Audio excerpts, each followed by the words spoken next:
जनता की बात, जनता के साथ। शहरातील पोस्ट ऑफिस व जिल्हाधिकारी कार्यालय येथे बॉम्ब ठेवल्याचा मेल प्राप्त झाल्याने बुधवारी शहरात एकच खळबळ उडाली। या घटनेची माहिती मिळताच पोलीस प्रशासनाने तात्काळ हालचाल करत दोन्ही ठिकाणी धाव घेतली।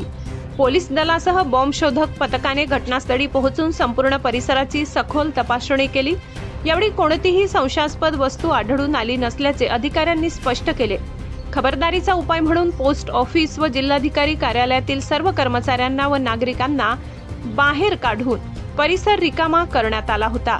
तपासणी पूर्ण झाल्यानंतर परिस्थिती नियंत्रणात असल्याचे जाहीर करण्यात आले। या अफवेबाबत पोलिसांनी अधिक चौकशी सुरू केली असून मेल कुठून आला व कोणी पाठवला त्या व्यक्तीचा शोध घेतला जात आहे।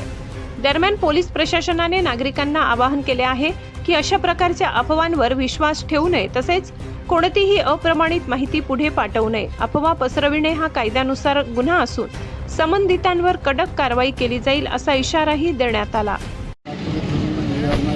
मेल आलेला होता, त्यामध्ये राज्यभरातले काही पासपोर्टचे ऑफिसेस आणि पोस्ट ऑफिसेस तरी पासपोर्ट होईल 12:10 असा मेल होता। त्या अनुषंगाने माननीय एस पी साहेबांच्या मार्गदर्शनाखाली जसं आम्हाला माहिती मिळाली तसं तात्काळ आणि शहर पोलीस स्टेशनचे अधिकारी अंमलदार तसेच BDDS डॉग स्क्वॉड यांच्या माध्यमातून पासपोर्ट ऑफिस, जिल्हाधिकारी कार्यालय, पोस्ट ऑफिसेस या ठिकाणी BDDS चेकिंग करून घेतलेले आहे।